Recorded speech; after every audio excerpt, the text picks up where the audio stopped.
Well, I've been aware of Jeremiah, of course, by reputation. I've been cooking food that was either a direct ripoff of his or heavily influenced by him for years without knowing it. But it was his book, California Dish, his memoir. In the book, there's a clear case made for his true importance to what we call the American food revolution. And the fact that he appeared to have been wittingly written out of history made me press my justice button, made me angry. Welcome to Friends of Anthony Bourdain, a podcast where we speak to the friends and colleagues of the late and great Anthony Bourdain. I'm one of your hosts, Fabrizio Villalpando, a food blogger and recipe developer and ex-clumsy waiter who's spent many years in the back of the house, front of the house, and all areas of restaurants. And here's my co-host. I am Emily Fedner. I am a cook, I'm a host, a content creator.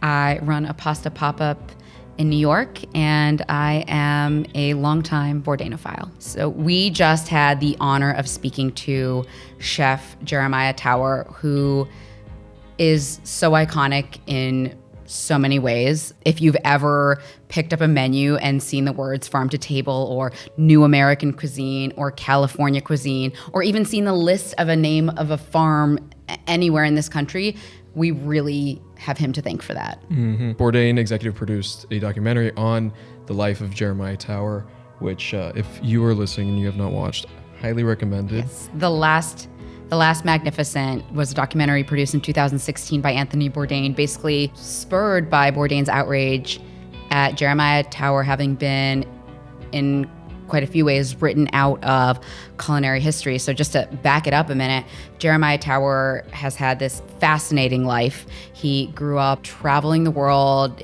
with wealthy parents on ocean liners and experiencing first-class meals in Australia and England and et cetera, et cetera. But we know him best as the person who shaped the American culinary landscape through his time at Chez Panisse, working alongside Alice Waters. Almost every restaurant you walk into is in many ways a reflection, to one extent or another, of work that was pioneered by Jeremiah. The menus he wrote were incredibly influential, attributing ingredients proudly to American sources by name, American wines, American products. This was, again, new. So to have that kind of tectonic effect on a culture, how many Jimi Hendrixes or Chuck Berrys can you have? The documentary is based around the fact that Jeremiah Tower did not necessarily receive proper credit for his shaping of American culinary culture. And that is how him and Anthony Bourdain kind of forged a relationship. Minus the fact that Jeremiah said he went to Les Halles and he had some words about Bourdain, about his experience at Bourdain's restaurant. Truly just a wonderful person to speak to. And as Bourdain had once said, and I think this really sums it up and sums up the necessity of our conversation with Jeremiah today, in my view, we should know who changed the world. We should know their names. So welcome to Friends of Anthony Bourdain, Jeremiah Tower. Welcome to the video recording, Jeremiah. We're so excited to have you. Thank you so much for having us, or for being here with us, Jeremiah. We're really excited to chat with you today. I guess we'd love to start by just asking you to recall the first time you met Anthony Bourdain and where that was and what that was like. Look, I felt I'd met him when I read Kitchen Confidential. I mean, no one had ever written something like that about the restaurant industry. So I felt, wow, this is somebody who I could really want to meet. So I went up to Les Halles, the restaurant that was on Lower Broadway, where he was the chef, and had lunch and then introduced myself. Actually, I think he came out and said hello. And he said, well, what was it like? I said, pretty bad. In fact, it's a terrible restaurant. He wasn't a very good chef, but he adored that I had said that to him. That is amazing. I feel like he's said that in the past. And he was like, everyone talks about me as if I'm some incredible chef. And I don't consider myself to be. I feel like it must have been a moment where he's like, a true person understands. He's like, you get it. You're not just blowing smoke. Well, I always like to ask this question, like what was he like upon the first meeting? Because I guess I feel like there's a lot of vulnerability and subtlety to him, and shy. Was he shy? Was he like that rock star that everyone grew to know? No, something in between. those two things, because he was in the kitchen. He came out from the kitchen. He was in his whites. It was all sweaty from cooking. I just told him I didn't like his food. So, I had visions of a great steak au poivre with French fries, and it was mediocre. And I told him that. And I was stunned that I said it. I think I'd had a few glasses of wine. I'm sure I had. Was at least the wine good? Oh, the wine was fine. I think it was just a Beaujolais. It was delicious. Beaujolais, my favorite. Did Anthony Bourdain already know who you were when you had reached out after Kitchen Confidential? Yes. When he came up to say hello, because he knew who I was. He knew, obviously, my name from Chez Panisse and Stars and everything, because this was after I moved to New York, probably in 2000. Kitchen Confidential came out when? 2001? Something like that. Anyway, it was right after it came out. 2000s. And I was bowled over by it. I worked in restaurants for many years and didn't know anything about cooking. And I picked up that book from a recommendation from a line cook that I befriended. And to me, it was just a crazy moment in my life where I was like, wow, this is nothing like I've ever read, even any sort of literature at all. And it was just such a beautiful piece of writing. Didn't scare the shit out of you about working in restaurants? Oh my God, it scared the absolute shit about me, about life in general. Yes, indeed. It was more than just the restaurants. most exciting way possible. I don't know what this says about me, but that is the reason I became a line cook, because I was working as a publicist for chefs and restaurants. And I remember reading that book early on in my career. And then I was kind of having a moment where I was like, what am I doing with my life? And I reread Kitchen Confidential and I decided, you know what? I kind of want to be like Beth, the grill bitch. I'm going to be a badass. I'm going to go be a line cook. The grill's a good place to be a bitch from. Yeah. Well, unfortunately, my successes on the grill were very short-lived. I was on garde manger, and then when I was on the grill for one short period of time, I was flipping a chicken Milanese, and I accidentally flipped it towards myself and just burnt my entire neck. So, oh dear. Short-lived moment. Speaking of line cooking and story tales in the kitchen, obviously you've had a very colorful and unique upbringing. What drew you to food originally? Well, because my parents traveled all over the world and we went with them. And in those days, the American corporations paid for first class. That was the top first class trains and planes and hotels.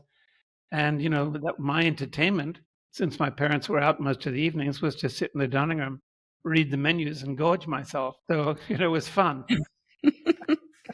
Food as entertainment. Absolutely. Absolutely. Never met a buffet like. And I think it was, a la carte menus, which started with smoked salmon or caviar, and I was in heaven. What are your opinions on modern first class cuisine on flights or trains? Or oh God, it's all gone. Does it exist? I don't think so. They used to be probably with cutting filet mignon, down the aisle on first class. Now it's nothing. Yeah, it's like frozen, prepackaged. I have yet to experience that. What was your favorite meal that you recall on either? I'm gonna go with boat. What was your favorite boat meal that you had, or first? I have a fascination with retro and vintage dishes. Is there one that sticks out to you that you had? Well, the Queen Elizabeth in the early 50s when we moved to England from Australia. That first class was unbelievable. My mother had her clothes made in Paris just for that voyage, and she had a different outfit for every night. That's how chic it was, because there was this long staircase coming down into the dining room, and people would make an entrance down the stairs. Everyone would turn to watch, see what jewels or gowns or something. I had my eye on the roast beef cart. Always the most exciting part of any event, obviously. Oh, right. Food. The roast beef cart came up with a huge trolley with a great big dome on it, and they'd push it back, and then you could say, and then the waiter would train me to choose which pieces I wanted. A little bit of the outside, a little bit of the fat, a little bit of the rare interior. Yeah, it was quite an education. What do you think, if you can recall, something that stood out to you that anyone in whatever level of the wait staff ever said to you? Is there maybe like a quip or even just a good word of advice that you might remember? I always tell them the story about Harry Cipriani, because I was with my crew in New York. We were doing Meals on Wheels, and I'd always take them out to dinner afterwards, at 10, 11 o'clock at night. And we'd go back to the hotel and change, and then go to a restaurant or 3 or 4 to see whatever the newest things going on in New York. Well, it was late that night. We went to the Cipriani, but you just changed its location. And I said to my cooks, get behind me. Don't let anyone see you, because we still smelled of charcoal and sweat and fish. So I said, I always carried at least one jacket with me. So I stood up and I said, get behind me, sink it down so he can't see you. Otherwise we'll never get in. And the maitre d' came over and said, I'm sorry, we're completely full. And I saw Harry Cipriani over his shoulder, and I sort of went, Harry? He came over and said, right this way, and took us to the best table in the house in the center of the room. I mean, he pretended we didn't smell and needed showers badly. Then he, instead of saying anything to his staff, his maitre d', he served me himself, whatever I ordered. And that was the lesson. I thought that was the smartest, kindest, coolest lesson anyone could teach the wait staff. It's such a lesson that and a way of being and treating others that I feel like Anthony Bourdain really perpetuated, in terms of treating people with dignity, respect, and treating people equally. You know, food being the great equalizer and a democratizing medium, and the lack of snobbery and, just making people feel like they belong is so special and goes a long way. And as is demonstrated, people remember that for a long time, how you made them feel. You might not remember what you ate that day, but you do remember how you felt. Yes, absolutely. I mean, everyone likes to eat, but the thing and Tony was never mean. There are lots of mean people in the culinary world, but he never was. He could expose, rip out the underbelly, whatever it was, but never mean. Always nice. One of my favorite stories about him is we'd just released The Last Magnificent, and we were walking to CBS for early morning television. And across the street were, 15 professional protesters walking up and down with placards and screaming and yelling. And then they saw Tony, and they went, Tony, Tony, Tony.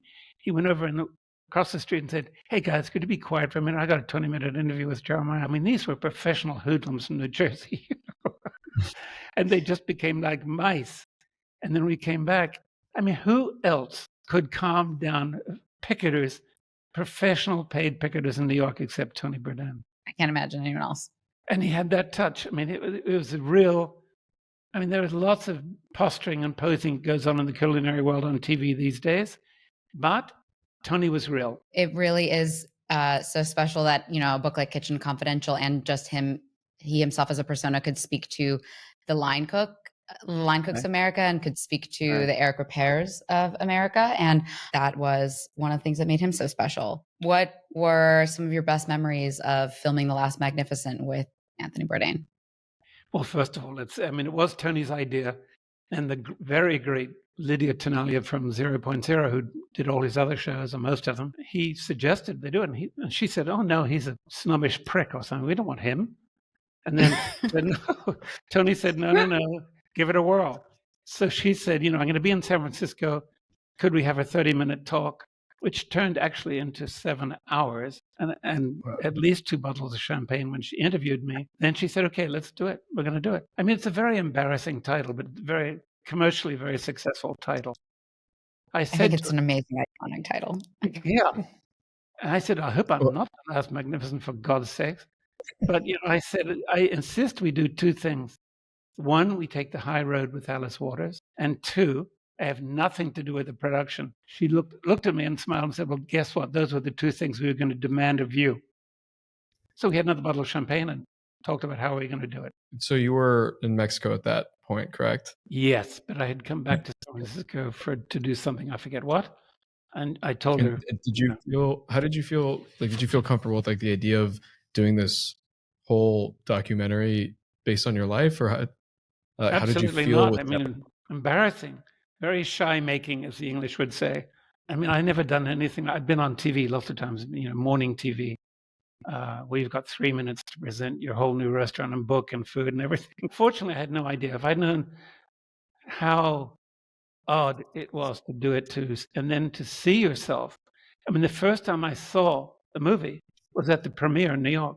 I'd never seen any of the footage. So we went into the theater, and I said to Lydia, we got to sit on the edge towards the back, because if they hate this film, we're going to have to run for it. The beginning of the film is sort of that weird opening line, which came from my notebooks when I was 19, which I gave her, for better or for worse. And so there was dead silence. And I turned to Lydia, who's next to me, and we were on the aisle. I said, Lydia, we got to get out of here. They hate this fucking movie. And the woman behind me heard it and started to giggle. And then the whole place burst into laughter and applause. So I thought, okay, we can stay and watch this. Oh, that's a beautiful. What a relief. It's Yes. probably so nerve-wracking. At the end of the day, though, why did you say yes to doing the documentary? What did you hope to get something across? What was? Well, we'd had 3 bottles of champagne by the time I said yes. So, I mean, there is that. You said everything at that point. Absolutely.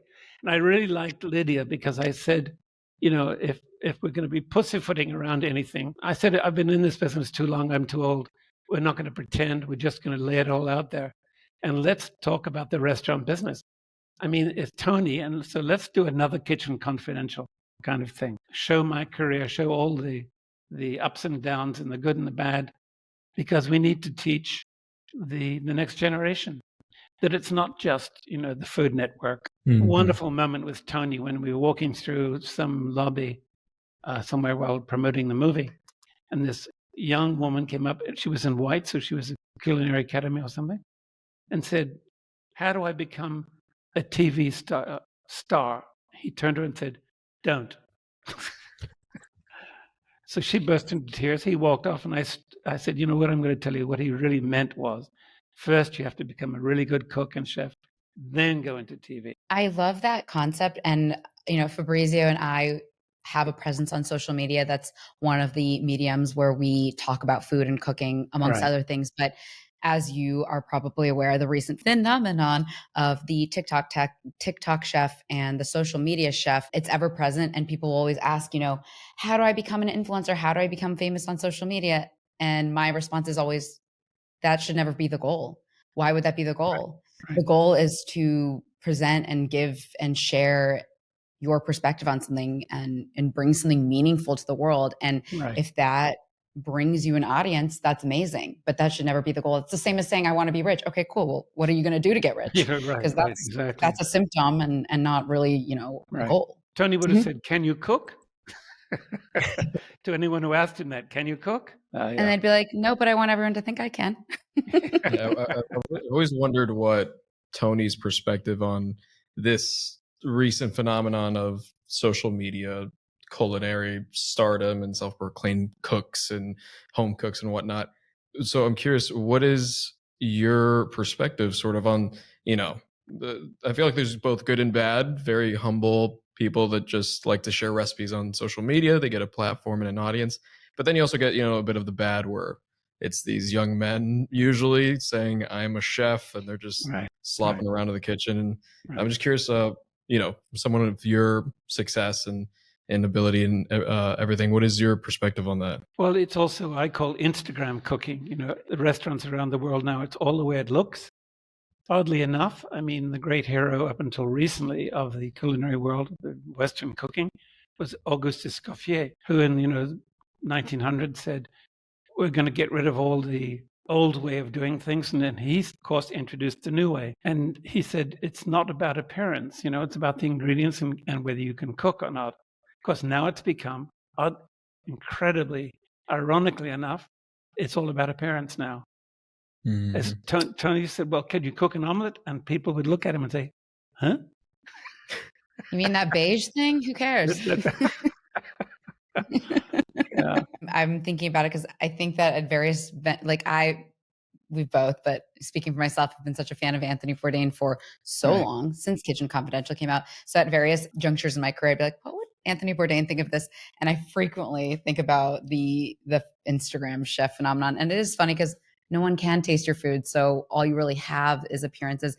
And in the same vein as like the concept of the 90s supermodel versus Instagram models, like, you know, maybe the appearance is there, but we don't know what substance is there. Right. Or even like a lot of restaurants, like even in the restaurant space, you see a lot of restaurants with very flashy, almost like a photo booth. Like restaurants almost feel like have become the largest photo booth, and then you get the meal, and you just leave so disappointed. But you get a nice picture. You get a nice picture, and I always say, "Have you tasted this?" And I mean, they can tell I didn't like it, so I just push it a bit more and say, did you actually taste this, or just arrange it? I love that that is saying so much without saying so much. Did you taste this? Speaking of which, I don't know if you're even going to want to answer this. What is a recent disappointing experience you've had, and why was it disappointing at a restaurant? Well, again, it's because, for instance, in Merida, they've stopped looking back to the traditional ingredients, which is fine. But still, the further you get away from your mother's or grandmother's cooking or the regional cooking, especially if you're in Italy or France, the further you get away from that, the more thin the ice you're standing on, the more dangerous. Because if you lose what, for instance, for me, some of the best food in the world now is in northern Spain and Barcelona, northern Spain, where the fish was caught that morning. It's put on your plate. So the challenge to the chef is not just to arrange a beautiful plate. It's like, can you find the finest fish that day? Do you know how to take care of it until it's ready to be cooked? That's an enormous thing, looking after the ingredients. Is it you? Are you trying to impress us with you or the fish? If you impress us because they can actually cook, then we're incredibly impressed with you. But if he's just there saying, me, me, me, me, look at me, I've got 5 different kinds of caviar on top of this poor bloody fish, then no, you can't cook. You're a Showtime. You're not a cook.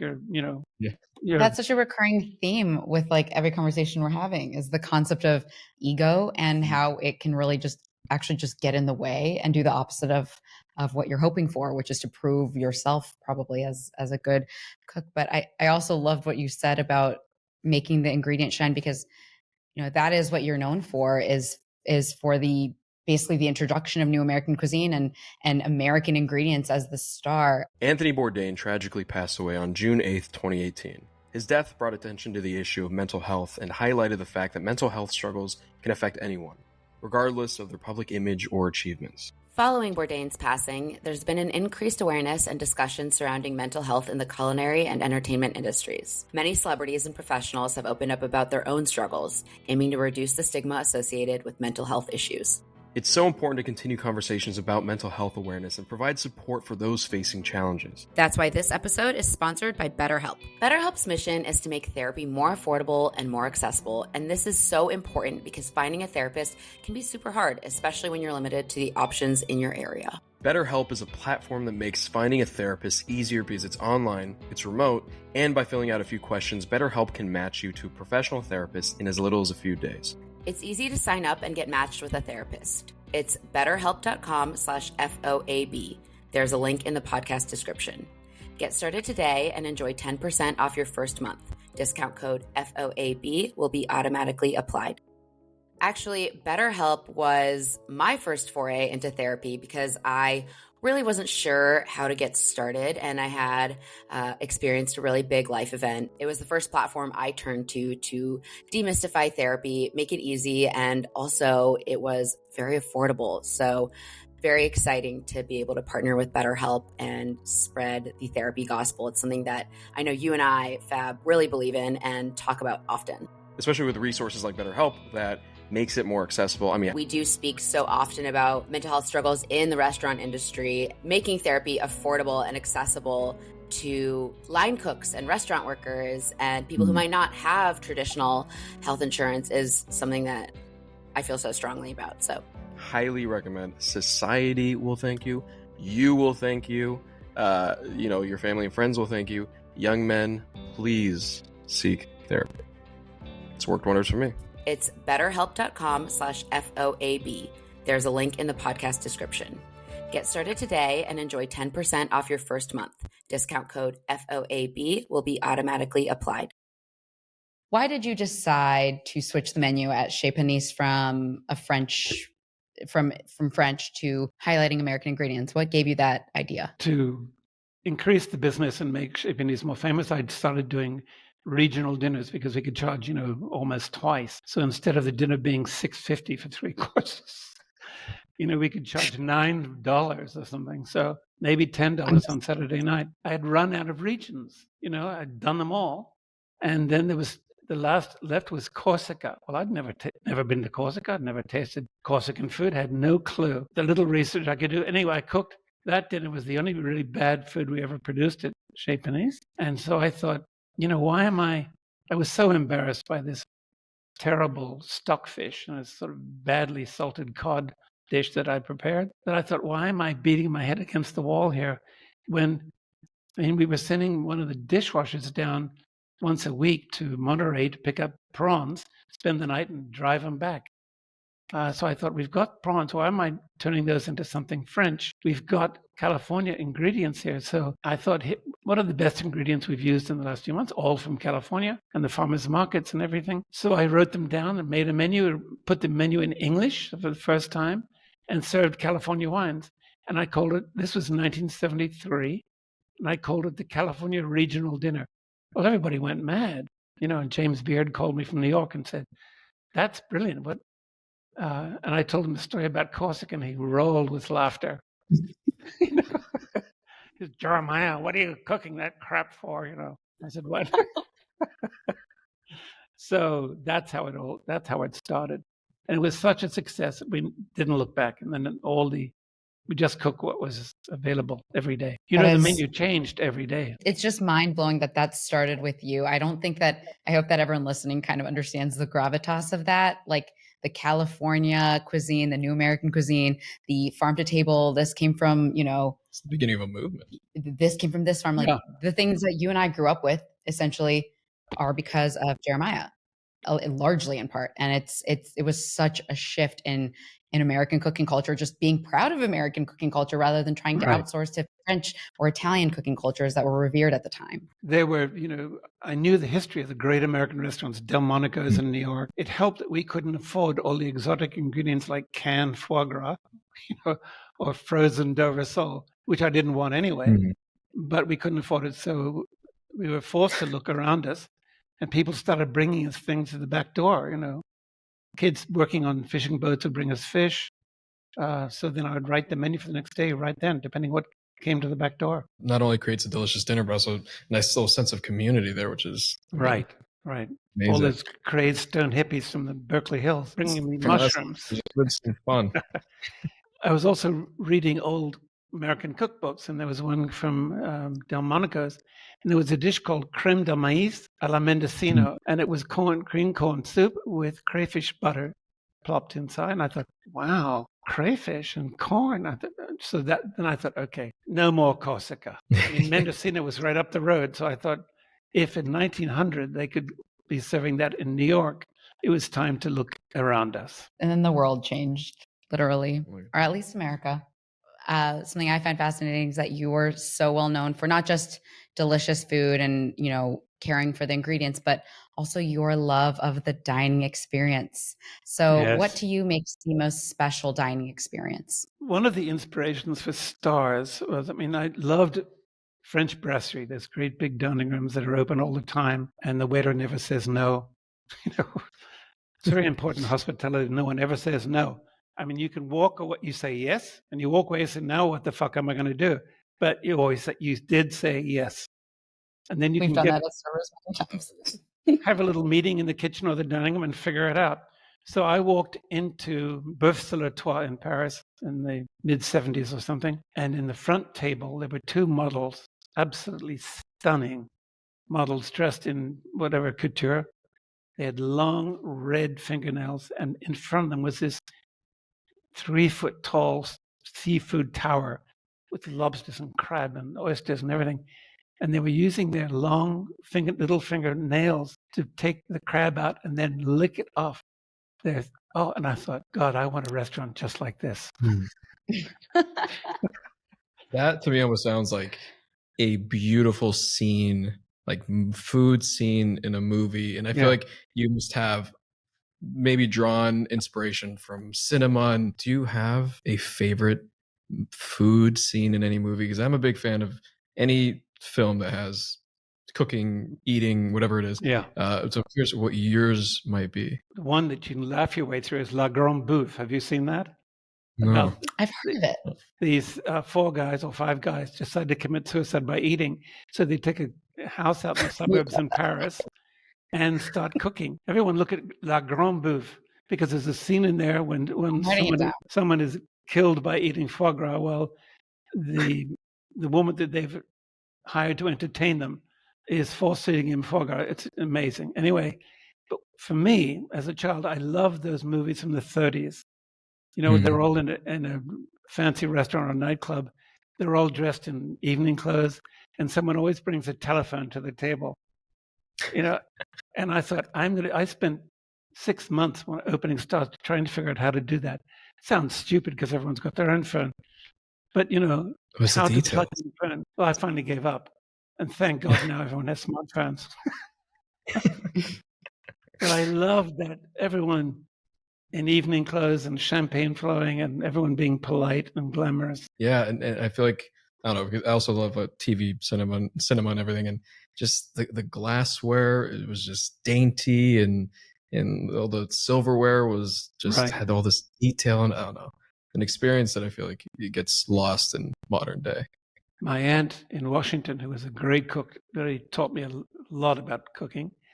In the summer, she had some crystal bowls that were very thin, and she would serve beet soup, borscht, cold, bright pink from the cream inside it, and there was a big chunk of ice in the bowl, and the proper soup spoons, not these stupid little things that everyone has now, but you know, proper soup spoon, big, and you would spoon the borscht over the ice, and you would hear clink, clink, clink, ding, ding.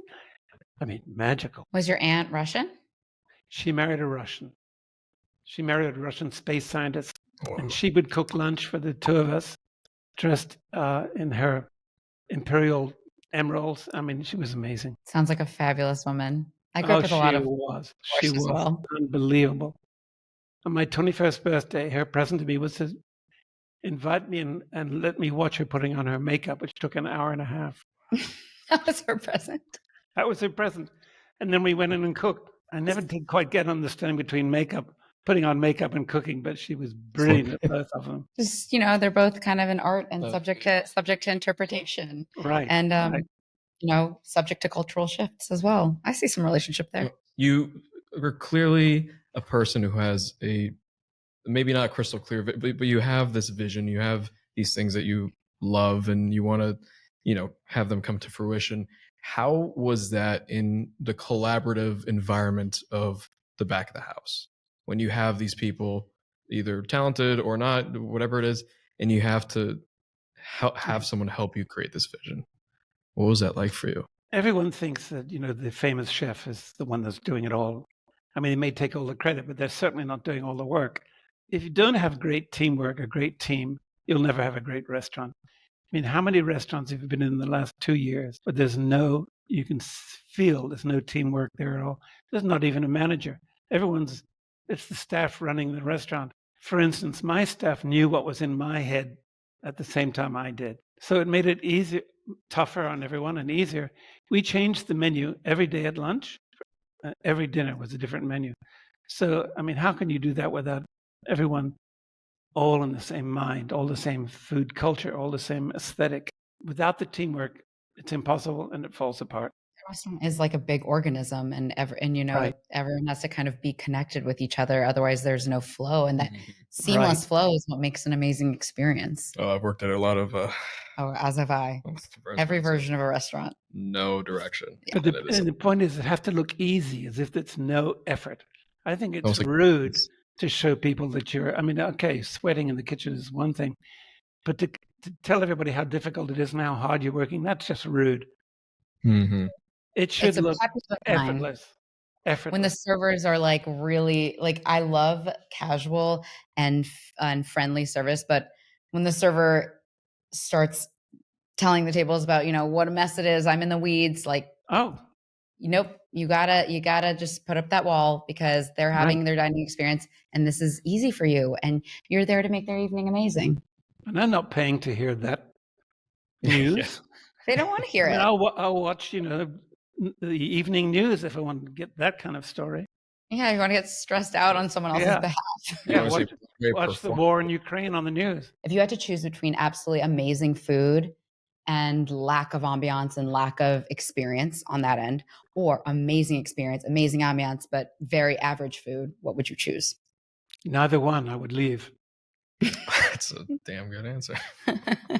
You know, when you walk up to a restaurant and the the windows in the front are dirty, just turn around and leave. If the flowers are dead, turn around and leave, because if they can't get it all right, a great restaurant experience is a balanced. It doesn't have to be the greatest service, the greatest food, the greatest ambiance, the greatest decor.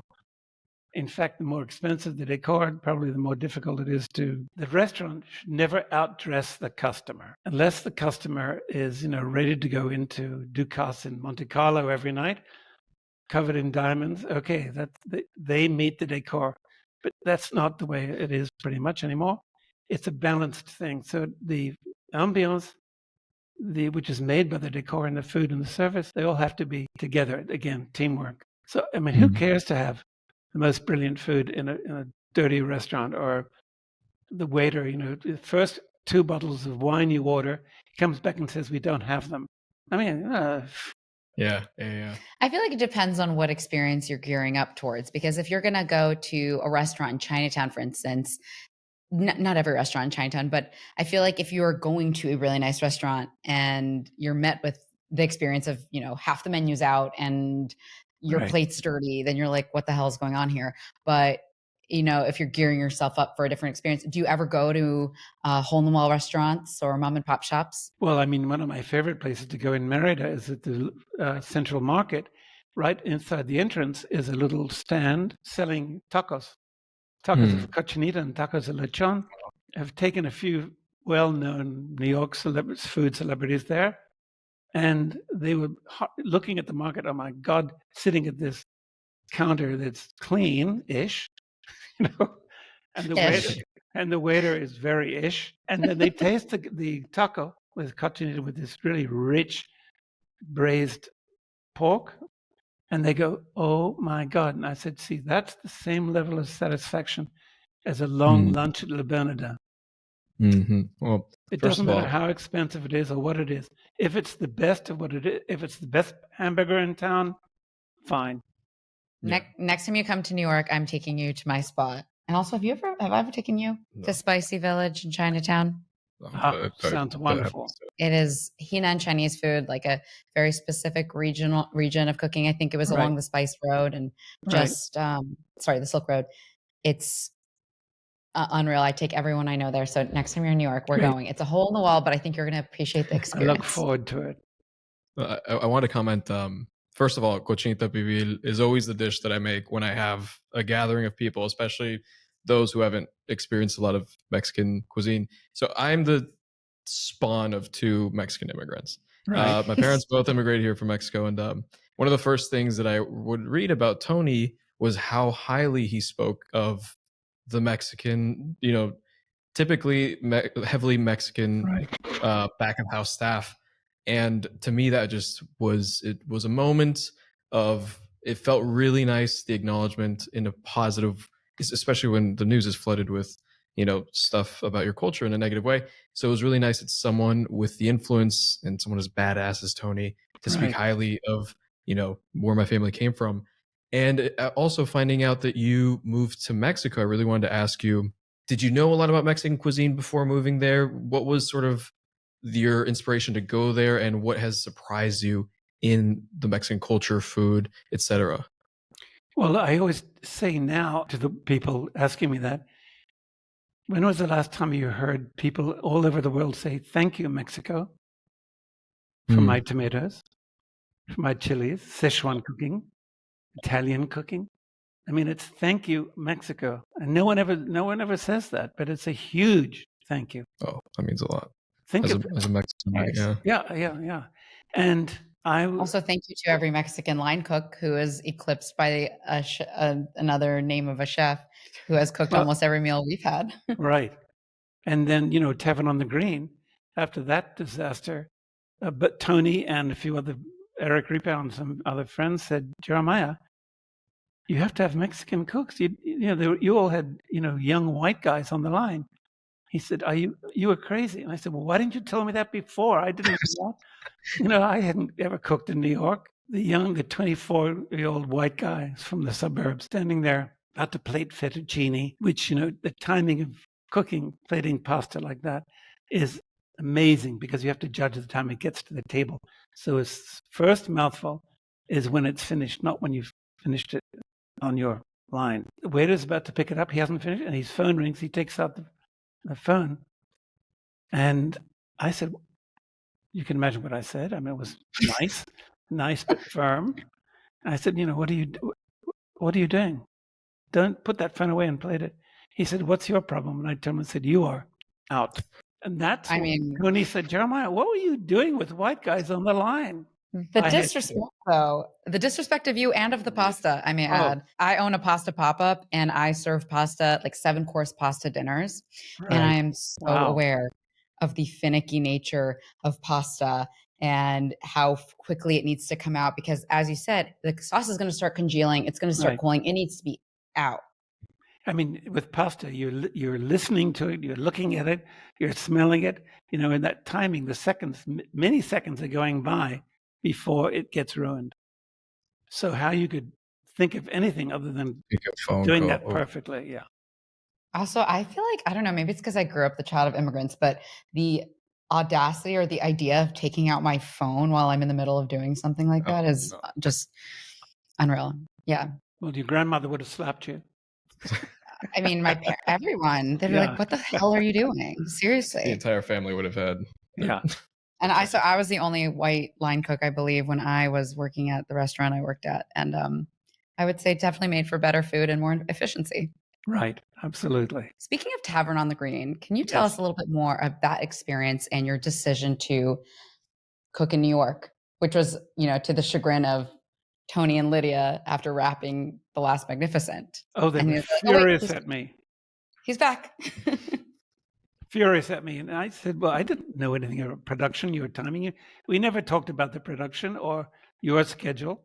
So when that opportunity came along, I can never resist a challenge. I have a fatal flaw in me like that. So, I mean, I should have said absolutely not, but I did it. I mean, there was some history with Tavern on the Green and stars and the press and all that kind of thing. So I did it, but the owners had never had a restaurant, or they had a restaurant in Philadelphia, but not a serious restaurant. So there was no teamwork at all at Tavern. So it crashed every day. I was listening to a Charlie Rose interview, and you said this line, which I think I'm gonna definitely steal it, and it's escaping me right now because I think he had asked you, how did Tony see that this was going to fail, but you didn't see it? And you said this beautiful line. You have a fatal attraction to what was it? Slim chance. For the slim chance, yeah. I just remember hearing that. I was like, that's just like a beautiful line right there that I really appreciated. An unfortunate situation, but what a excellent way to describe it. I feel like everything you say is so poetic. I need to learn how to speak like that. I'm throwing in the curse words and the likes every second, and everything out of Jeremiah's mouth is a poem. Well, I've been at it for a while. And also, don't forget at Shape and East, we started with, none of us knew what we were doing. We didn't have any money. All we knew is that you could work 8 hours a week, something would happen, and it did. But, we didn't know what we were doing. There was no, we're going to make history or anything. No, we were just trying to get by and make sure there was enough money deposited that night so we could buy food in the next day. That's how humble it was. Probably really fond memories. What dish? I would say what meal, but I'm gonna whittle it down even further. What dish have you served throughout your career or during your career made you the most proud? Well, that's quite a difficult question to answer, but I would say that mastering the art of doing some of the old dishes like choucroute garni, any of those dishes that took 3 or 4 days to make, but let me explain it better. Paella is almost never any good. If you have it in Spain or Mexico or someplace they specialize in it, fine. But you have to do it all the time because the secret to paella is all about the rice. So I figured out at Stars how to make individual portions of paella that tasted exactly like the great big one cooked over a fire on the beach, because it's all about the rice. I would cook, a triple fish and shellfish stock, cook the rice, and then finish it off in little saute pans onto the plate, a little bit of smoke involved in the oven. And it was amazing. So I think, it just came to me. I wouldn't have thought of that before, but I was more proud of that, to how to recreate doing 60 individual ones a night when it tasted just the way it did in the southern Spain on the beach. I think it takes a lot of I think just paying attention and ability to not only recreate a dish, but like, I mean, you just described a whole, I feel like I want to crack open a beer on somewhere on the coast of Spain. And like, if you could make someone feel that way, even if they've never been there, I think that's, you know what, really changes a delicious dish to something truly special. That's the importance of benchmarks. I taught my chef, my crew at Stars particularly, I would take them to France occasionally, but I had tasted in my life, the greatest smoked salmon in the world, and remembered what it tasted like. One night, I was cooking my main cook, Mark France, at Stars, Friday night, packed, and with chicken, and I went on about French chickens. He said, if you talk to me one more minute about those fucking French chickens, I quit. I said, Mark, you've got your passport with you, right? Because they always had to have their passport with. He said, yes. I said, there's a plane leaving tonight, much later tonight, for Paris. We're on it. Made the reservation, flew into Paris, checked in the hotel, went to the Rungis, the big central market, bought 6 different kinds of chickens. They're all different quality. Took them to a friend's restaurant, cooked them. I said, now do you get it about those fucking French chickens? In his defense, I have not been to France since I was 18. I'm actually going in 2 weeks, but people who cook French food really love to talk about chicken. Jacques Pepin mentioned chicken so many times. Also, I want to applaud you, and I hope that everyone that's listening, that is the most elaborate, like, this is a point that I'm going to prove. You flew the dedication to the point, to the mission. No, we're flying to France to I feel like that could be a film in and of itself, and then the punchline is like, do you get it now? There you go. Also, it occurred to me on the way back, this is one of the best things I've ever done, apart from what we've just said. But then the whole staff was riveted. Okay, if we come up with a new idea or need to be taught something, Jeremiah will fly us to France. They would come in and say, waiters would come in and say, I saw this in a magazine. What about this? What's that like escargot thing everyone's so obsessed with? I don't get it. You want to show me? Well, obviously, Anthony Bourdain cooked French food. I mean, I guess apparently mediocre French food, but French food nonetheless. Well, the day I was there anyway. Well, yes, exactly. Aside from just cooking, what would you say has been Anthony Bourdain's lasting impact on you? Something that you keep with you, or memories and otherwise? You heard about that. He was brilliant at little quick comebacks on TV, live TV. He was famous for it. So somebody on one of the morning shows tried to pinpoint and embarrass him, which is, of course, with Tony was impossible, unless you did something really disgusting. But sexual or language or anything could never embarrass Tony. So the woman said, so what would be your favorite thing? Final great sex or great food? And he turned immediately like that. Said, depend on who's doing the fucking and who's doing the cooking. That's the essential Tony Bourdain to me. Oh my God, what an answer. What an answer. And just like that. No thinking, just right out of that amazing brain of his. So brilliant. Oh, yes. I love that. And I love people who can answer a question without answering the question, but there's really no further comment necessary. Like, you're not going to. Right. Oh, yeah. Well, he could avoid any. Yeah. Yeah. He was very good at that. A funny way of avoiding that. Well, and I was going to ask too, because obviously he admired you greatly and, made this film about you, and and you have had such an incredible success with your career and highly regarded. Was there something that he taught you, even if it's something like simple as I don't know, like a band that was oh, that is incredibly cool, or even cooking wise, or just a thing in life that is just remains with you? That's something that you learned from him that you apply in your life now. Is there anything that stands out to you that just reminds you of Tony in that sense? Well, apart from, never to answer a question, go around it as much as you can, as you just said. I loved the fact that he knew exactly, it was like his streetwise, those picketers in New Jersey adored him, and everybody else did as well. His sense of entertainment that wasn't elitist, but he wasn't elitist in a way. How to choose to do a program, for instance, when the United States was going ridiculous about Libya, then he trots off and does a show about Libyans having lunch, families cooking and having dinner, they're not all terrorists. They're actually human beings loving their families and cooking for them. That was amazing.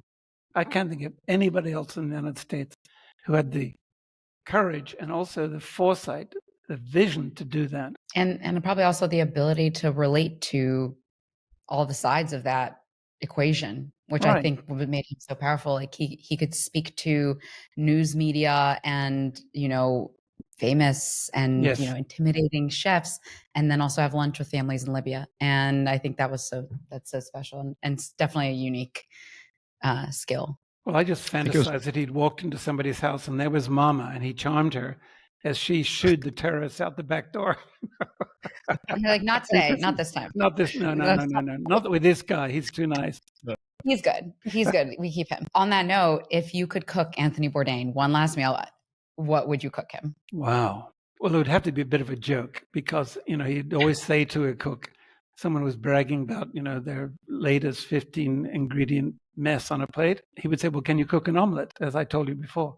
So I would cook him an omelet in French butter with black truffles, the best black truffles you get, and stuff that omelet with black truffles. That sounds delicious. And also a recurring theme amongst Francophiles, the omelet. Before the omelet, we would have had, a couple of shots of buffalo grass vodka, Zubrovka, with some absolutely perfect caviar, just with spoons, no toasted bread involved.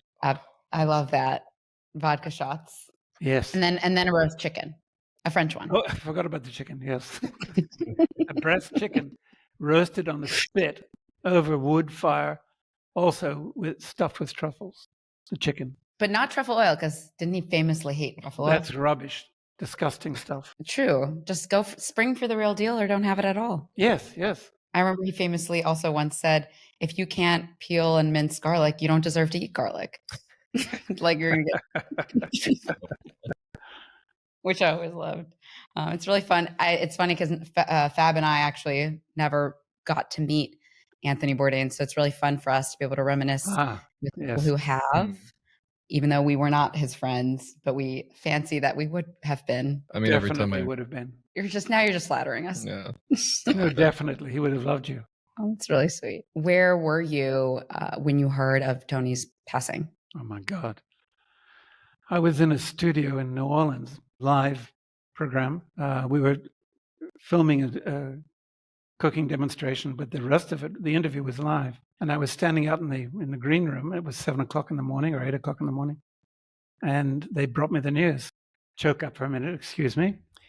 And I said, don't you dare ask me about Tony Bourdain on them, because they told me the news and I went in and did the demonstration and then the interview. And of course, the first thing that interviewer said, well, why did he kill himself? I was like, oh my God. Oh, Jesus. I said, thank you, this interview is over, and walked out.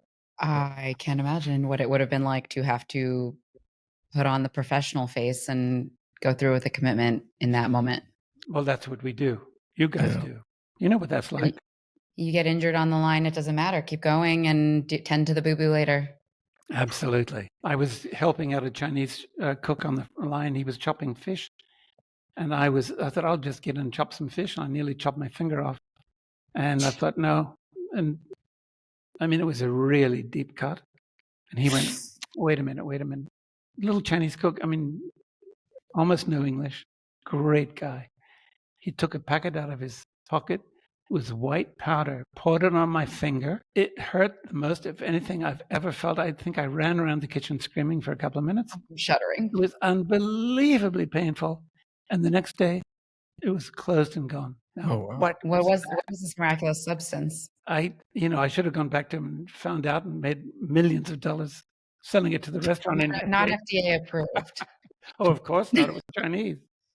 Is there anything that you would like to add? Anything we didn't touch on? Anything you would like to talk about? Well, let me think. He loved it. In the article I read this morning, he loved Marco Piero White, the English chef. He loved Fergus Henderson at St. John. And of course, Eric Rieper, who I admire as much as anybody. If you look at St. John, go to St. John, you're in London, look at Fergus Henderson's books and everything, and you really understand part of Tony. That is, I went the first time I went there, on the menu was chicken hearts on toast. I went, chicken hearts on toast? Really? So, of course, I had to order those. And they were 3 little chicken hearts that had been confit in duck fat and on a perfect piece of English toast. And toast, is one of the most difficult things to make perfectly in the restaurant business. In the old days, 200 years ago, if you were a commis, you weren't allowed to do anything until you could cook perfect Melba toast. That's a toasted slice of bread, then cut in half this way, so it's paper thin, and toasted again. And so the chef would pick it up and nope. So you could be there 6 months or a year trying to make toast before they allowed you on the line. That's like the omelet for it's like It's an the omelet, or omelet. it's like rice. Yeah, the sushi. Rice for sushi. Yes. Well, rice, very different. I've never been able to cook rice properly. I don't know how to do it. Yeah, Me either. it's one of those. It was always gummy or just porridgey, and I mean, I think one of the best things that ever came out of my relationship with an ex was that she taught me how to cook perfect rice, and I will. And you just left her? teach for the rest of my life. No, unfortunately, no. I took a bushel of rice and I headed out of there. But but rice was always the hardest thing for me to learn how to cook, and it was. Well, it's always the deceptively simple things, like the toast. And potatoes, boiled potatoes, for instance. Yeah, very difficult. All of those things are hard, and rice gets me every time. I always wanted to try Fergus Henderson's cooking. I used to work with April Bloomfield as I used to be a public for chefs and restaurants. So I worked with April, and she was greatly, loved him. April's a fabulous chef. She really, really is. Yeah. So go to St. John in London. I mean, it's worth the trip. And Fergus is still around. I am not going to London this time around, but I am going to Paris, and I have a pretty filled schedule. But if I were to make time for one restaurant that you would recommend, what would it be? Using this interview for my selfish purposes. One should always go at least once to the famous, slightly ridiculous L'Ami Louis. In the old days, L'Ami Louis, I mean, they give you I ordered a duck, and they brought me a whole duck, and that was one of 4 courses. They bring you this great big côte de boeuf, a big, ribeye, and they cook it in butter, and then they pour butter over the thing till it's, a quarter of an inch thick deep on the plate. I mean, it's amazing. It's amazing. It's not the best food in Paris, but it is unique in the world for being the most outrageous with delicious French food. To do a very, very rich steak and smother it in butter, melted butter. Yeah, I mean, and the potatoes, not saladettes because those have truffles in them, but the ones cooked in duck fat. They bring you a whole platter of that for one person. I mean, I'm ready. That's the way I'm ready to go out. I'm just going to eat. Arrange for an ambulance to be outside when you leave. That sounds good. I think if I have that meal, I will have been good. That sounds like a fair end. I need to get health insurance before we go there. There we go. So, a lot of the famous people who knew the world of the Queen Mary and Instagram cooking today, unless you go to Le Bernardin, that's not Instagram cooking, that's delicious. Back to benchmarks. Unless you've tasted, I get right to the point. In Mexico, Chinese restaurants, you go in, and all the staff cooking are Mexicans. Well, they've never tasted great Chinese food. They've never been to San Francisco or New York, Chinatown, let alone, Taiwan with its best Chinese food. So unless you've got that taste in your mouth, you just need it once. And then you can reproduce it. Benchmarks. And that's what's missing from a lot of the restaurant cooking today in the United States, for sure. They think that the list of exotic and latest fashionable ingredients tells the story. It doesn't. It just tells the fact that you can read. It's unfortunate too that you can't teach taste. It's no tough. matter what ingredients. You can. I mean, you take whatever it is. A Dover sole, smoked salmon, smoked fish, vegetables, anything. There's something about, for instance, an onion, a white onion, that you've picked 10 minutes before out of the garden. You brush off the dirt, wash it, peel it, and eat it. That is a complete revelation. It's got nothing to do with all the onions you've had all your life. Sweet and beautiful. And that's why my mother, for instance, one of her favorite things was to do that, bring it in, clean them up, slice them, and put them between and make a sandwich: bread, butter, and onion, salt and pepper. It doesn't make any sense. It doesn't make any sense until you've tasted an onion right out of the garden. It does make sense to me because of this. Well, my grandpa had an amazing garden, so I did have the privilege of having fresh, simple ingredients. And I think the way I grew up with, my parents were refugees from the Soviet Union. My grandparents were born in Ukraine, or actually not Ukraine, but my parents were born in Ukraine. And the cooking I grew up with was very simple, and I never appreciated it. Like, we would just have a salad of tomato, cucumber, and onion, olive oil, and that's it. And things like that, just very Ukrainian kind of country cooking. And I think that it's taken such an arc in my culinary life to seek out the most flavors, the most ingredients, the most intense permutations of ingredients, to then come right back to where I started with, realizing that the beautiful ingredient and this in its simplest, best form is kind of the best statement there is. And that's where great cooking starts there. You get too far away from that, as I said, you're on very thin ice. Where does your relationship with Alice Waters stand today?